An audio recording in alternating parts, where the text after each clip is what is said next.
Welcome back to Jforrest English. I'm Jennifer, and today I'm going to test your listening skills of fast English to see how well you understand native English speakers. And by the end of this lesson, you're going to improve your listening skills and have natural expressions added to your speech. Let's get started. Here are your instructions for the entire lesson. First, I'm going to say a sentence 3 times, and you need to write down exactly what you hear word for word in the comments.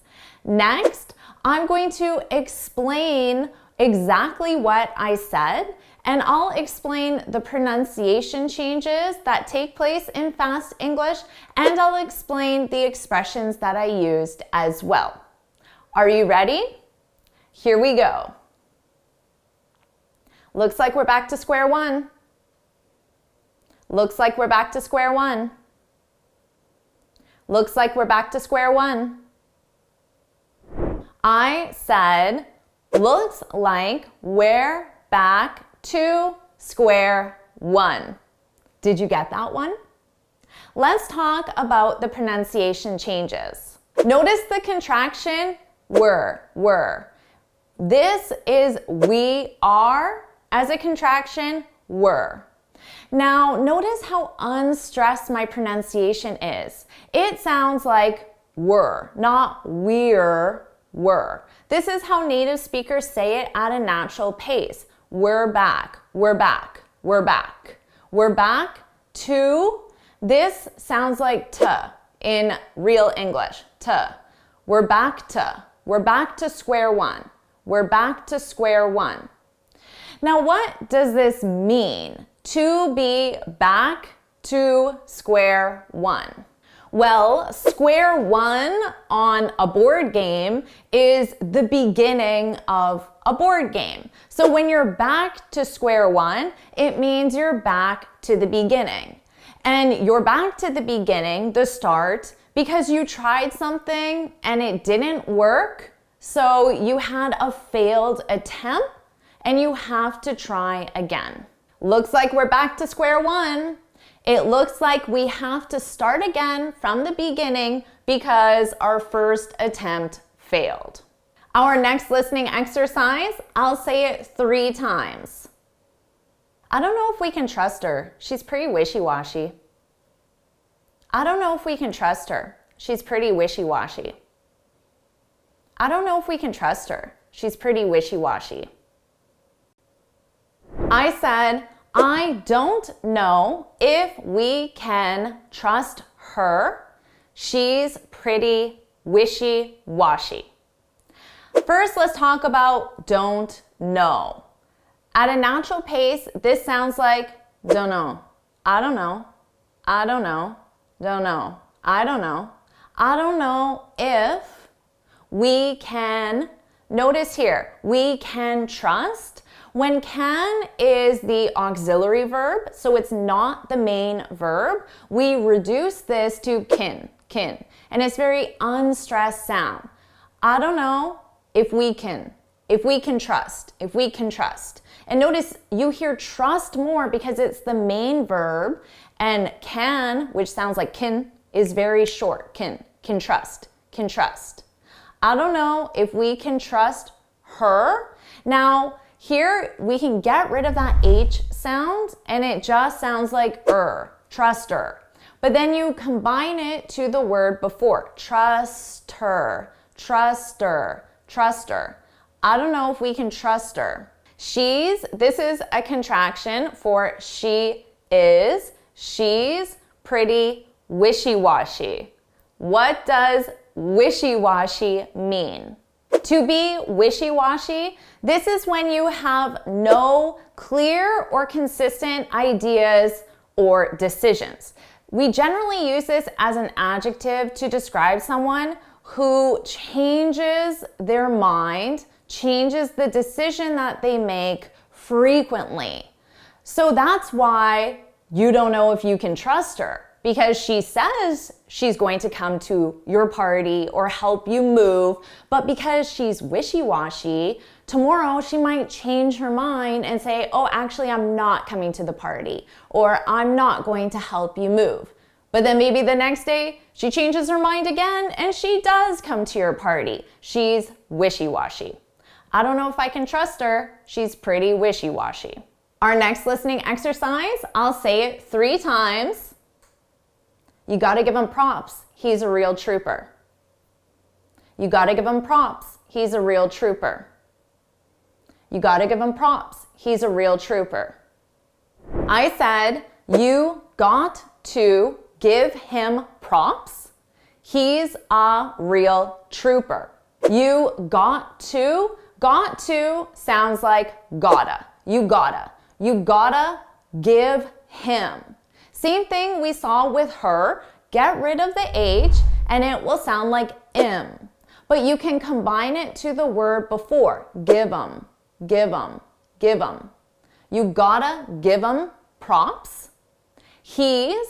This is a contraction, he's a real trooper. Now, what does this mean? To give someone props, this is when you give someone respect, credit, or recognition. So let's say a coworker of yours gets a really big client. Well, if you want to give your coworker credit or recognition, you could say, oh, we gotta give him props. And then you can celebrate his big achievement. Let's talk about he's a real trooper. When you describe someone as a trooper to be a trooper, this is someone who perseveres through hardship or difficulty. So they persevere, they keep going, they don't give up, they don't quit, they persevere. And this is why you gotta give him props, because he didn't quit, even though it was difficult, because he's a real trooper. Our next listening exercise, I'll say it 3 times. Our successes and failures were writ large. Our successes and failures were writ large. Our successes and failures were writ large. I said our successes and failures were writ large. Notice our. I did not pronounce this as our. I said R. A very reduced sound. R. Our successes. Our successes. Our successes and failures. Here, and, when and comes between 2 nouns or even 2 verbs, we reduce it to n. Our successes and failures. Coffee and tea, successes and failures. Our successes and failures were writ. Did you spell this starting with a R or with a W? The W is silent. Just like in the word write, the W is silent. But in spelling, it's there. In pronunciation, it isn't. Writ large. What does writ large mean? This is an adjective that simply means to be very obvious. So our successes and failures were very obvious. Why is that? Perhaps we work for a public company, and when we fail, the general public knows we failed. But also when we succeed, the general public knows we succeeded, because our successes and failures are writ large. They're very obvious. Are you ready for your last listening exercise? I'll say it 3 times. With a few tweaks, it'll be good to go. With a few tweaks, it'll be good to go.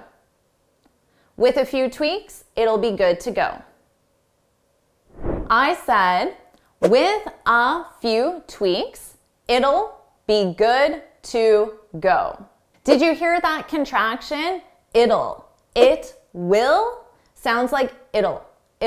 It's a very soft sound. It's easy to miss that will. It'll be.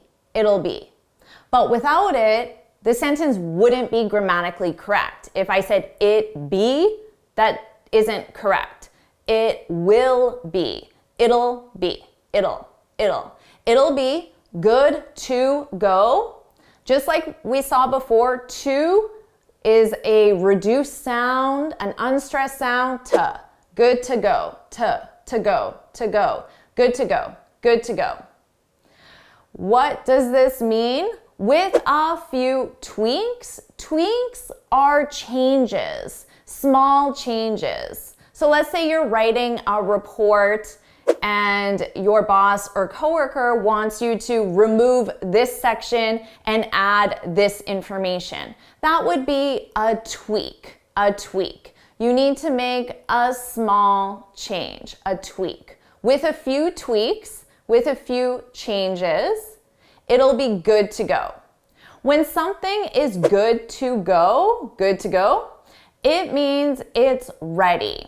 And we use this in two contexts, ready to leave or ready to start doing something. So let's say you and your friend are going to the movies. Your friend could text you and say, good to go? Are you ready to leave? And in this case, it could be, are you ready to leave your house to meet me at the movies? Good to go? Good to go? We use this a lot as native speakers. In this context, it'll be good to go. Something can also be good to go in the context of it's ready to start doing something. For example, the new website will be good to go on Monday, which means the new website will be ready to start doing something, ready to start receiving visitors, ready to be available to the public. The new website will be good to go on Monday. Now, the new website as a subject is it. So if you already know you're talking about the website, you can say it'll be good to go. Now let's do an imitation exercise so you can practice these natural pronunciation changes and practice these new expressions. I'll say each sentence again 3 times in a row, and I want you to imitate my pronunciation. Try to say it just like me, get all those pronunciation changes. And I want you to say this out loud. So you can do this as many times as you like to practice. Looks like we're back to square one. Looks like we're back to square one. Looks like we're back to square one. I don't know if we can trust her. She's pretty wishy-washy. I don't know if we can trust her. She's pretty wishy-washy. I don't know if we can trust her. She's pretty wishy-washy. You gotta give him props. He's a real trooper.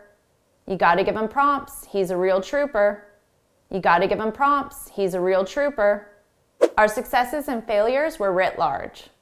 Our successes and failures were writ large. Our successes and failures were writ large. With a few tweaks, it'll be good to go. With a few tweaks, it'll be good to go. With a few tweaks, it'll be good to go. Did you like this lesson? Would you like me to make more lessons like this, testing your listening skills? Well, if you do, then put more in the comments so I know you want more lessons just like this. And you can get this free speaking guide where I share 6 tips on how to speak English fluently and confidently. You can click here to download it or look for the link in the description. And why don't you get started with your next lesson right now?